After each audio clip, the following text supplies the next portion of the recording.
네, 안녕하십니까. 우리가 오늘도 일상기도회로 하나님께 구별된 시간을 가지고자 합니다. 오늘은 어제 이어지는 누가복음 18장 31절에서 43절까지의 말씀을 통해서 함께 시간을 가져보겠습니다. 특별히 이 본문은 예수님께서 제자들만 따로 불러서 이야기하는 내용이라고 할 수 있습니다. 18장 31절에 보면 예수께서 12제자를 데리시고 이르시되 보라 우리가 예루살렘으로 올라가노니 선지자들을 통하여 기록된 모든 것이 인자에게 응하리라 라고 이야기하십니다. 서두에 보면 예수께서 12제자를 데리시고 라고 기록을 합니다.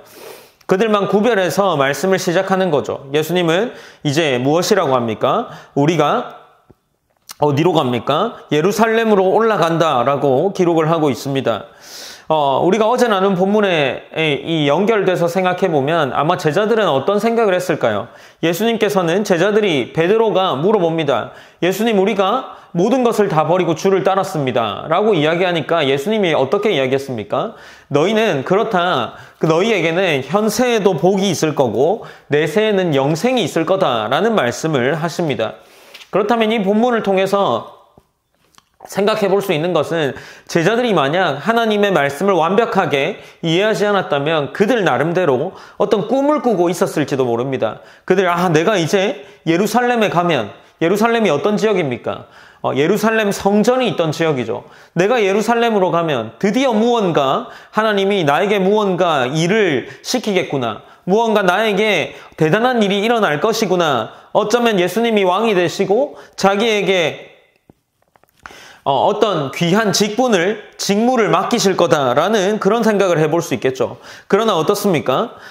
예수님께서는 곧장 이어서 말씀하시기를 자기가 이제 어떤 일들을 당하게 될지를 말씀하십니다. 31절에서는 선지자들을 통하여 기록된 모든 것이 인자에게 응하리라. 그 선지자들을 통하여 기록된 것이 무엇이었습니까? 32절에서는 인자가 이방인에게 넘겨져 희롱을 당하고 능욕을 당하고 침뱉음을 당하겠으며 그들은 책짓질을 하고 그를 죽일 것이나 라고 기록을 합니다. 그러니까 예수님께서는 이제 첫 번째로 이방인들에게 넘겨집니다.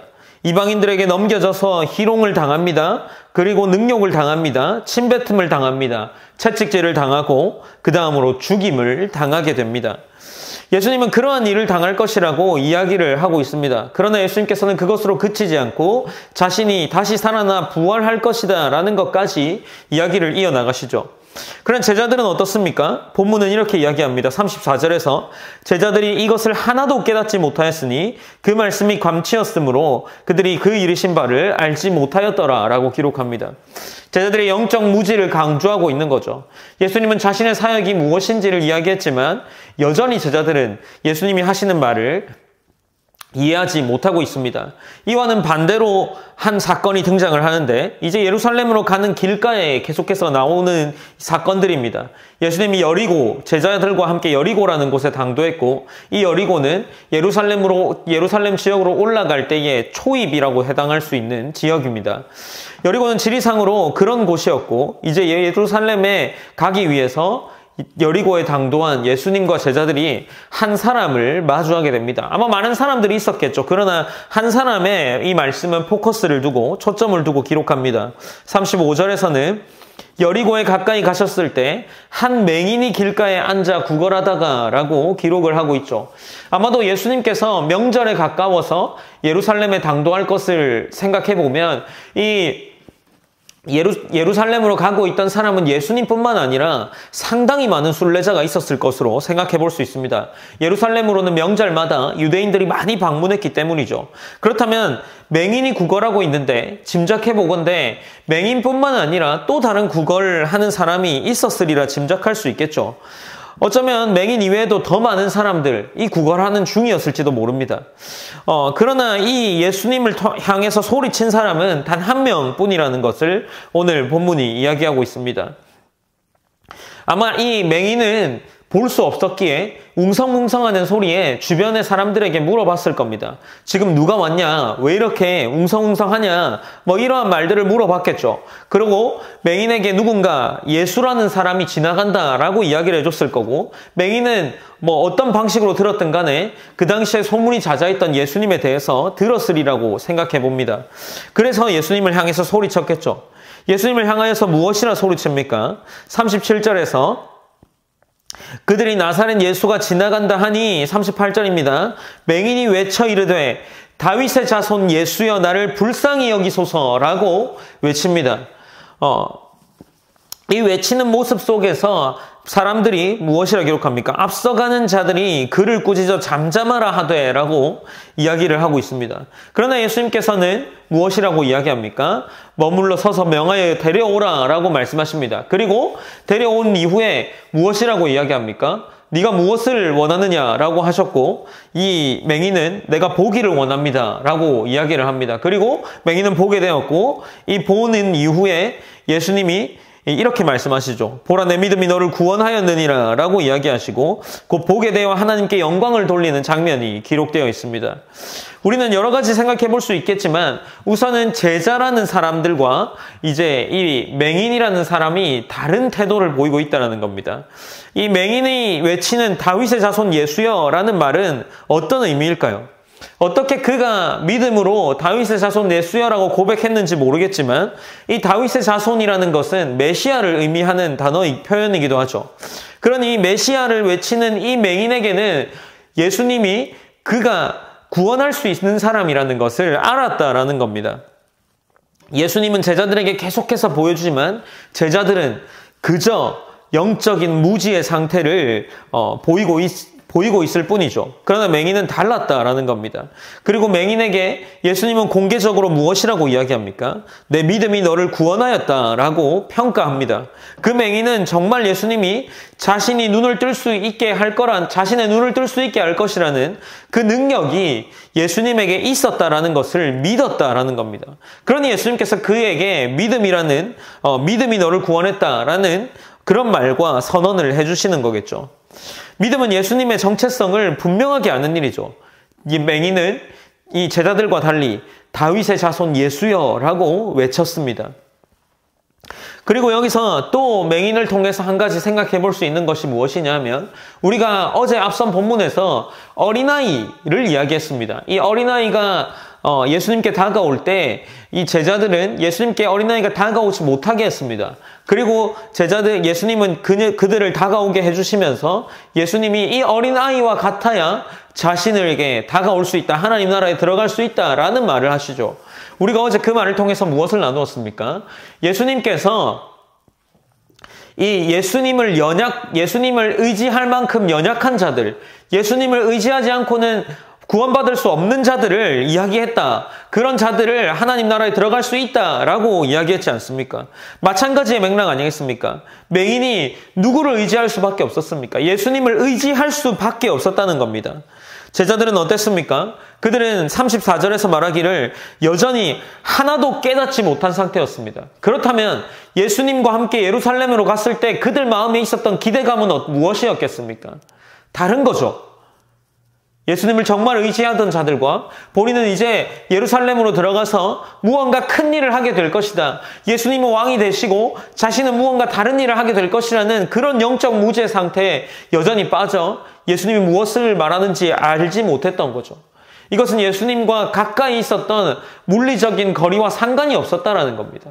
그에게 믿음이 있었던 것은 오히려 믿음이 있다고 평가받았던 것은 맹인이기 때문이죠. 사랑하는 성도 여러분 어떻습니까? 우리는 어떤 위치에서 어떤 마음으로 하나님을 생각하고 또 예배하고 하나님께 얼마나 의지하며 우리의 이 그리스도인으로서의 삶을 살아나가십니까? 예수님은 예수님 자신을 간절히 찾기 원하는 자, 간절히 찾는 자, 예수님을 의지하지 않고는 연약하여서 버틸 수가 없는 자, 그런 자들을 찾는다라는 겁니다. 우리는 연약함을 고백하죠. 그런데 정말 우리가 연약할 때에 누구를 의지합니까? 우리가 정말 예수님을 찾습니까? 기도로 하나님, 내 마음이 너무 힘듭니다. 하나님, 나의 문제를 해결해 달라고 우린 정말 예수님을 찾을까요? 우리는 그것들을 고민해 볼 수 있어야겠죠.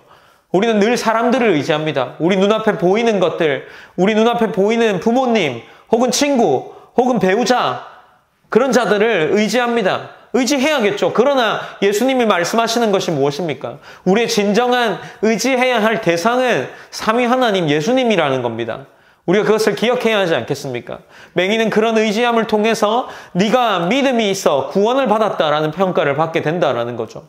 우리도 그러한 고백과 그러한 자세를 통해서 예수님이 내 믿음이 너를 구원했다라는 평가를 받을 수 있어야 되지 않겠습니까? 그런 예수님의 선언을 들어야 하지 않겠습니까?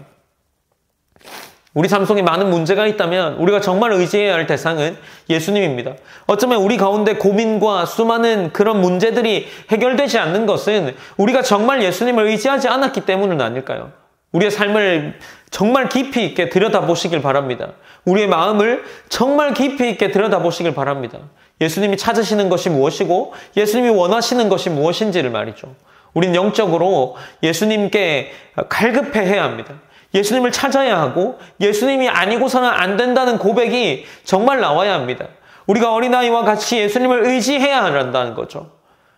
사랑하는 성도 여러분, 우리가 그런 교회와 그런 성도로 자라나길 원합니다. 오늘도 변함없는 하루를 지낼 겁니다. 그렇게 보내겠죠. 어떻습니까? 그 하루가 정말 의미 있게 다가가기, 의미 있게 살길 원하겠지만 우리는 반복되는 하루 속에서 그저 별다름 없이 하루를 흘러보냅니다. 우리가 그러지 않고 예수님을 의지하고 살아간다는 것을 기억했으면 좋겠습니다. 변함없는 일상 속에서 우리가 찾아야 할 것이 예수님입니다. 변함없는 일상 속에서 우리가 예수님을 향한 마음과 예수님을 향한 생각들을 하면서 우리의 삶의 목적을 되새기고 나를 구원하신 하나님께 다시금 감사의 고백을 올릴 수 있고 그러한 하루하루를 보낼 때 우리의 삶이 더 윤택해지지 않겠습니까? 우리가 은혜로 풍성해지지 않겠습니까? 어쩌면 우리는 그 풍성한 하나님을 찾지 못했기에 우리의 삶을 여전히 낮은 자리에서 머물러 있을지도 모릅니다. 사랑하는 성도 여러분, 하나님을 찾기를 바랍니다. 그 소망하는 하나님을 구하시고 그렇게 하나님을 향한 마음을 하나님께 고백했으면 좋겠습니다. 우리가 오늘도 동일하게 기도함으로 말미암아 함께 이 시간에 개인의 기도와 또 개인의 간구와 우리의 믿음의 고백을 올려드리기 원합니다. 기도하겠습니다. 사랑하는 하나님 감사합니다. 하나님 우리가 오늘도 누가복음 18장 말씀을 통해서 함께 말씀을 나누었습니다.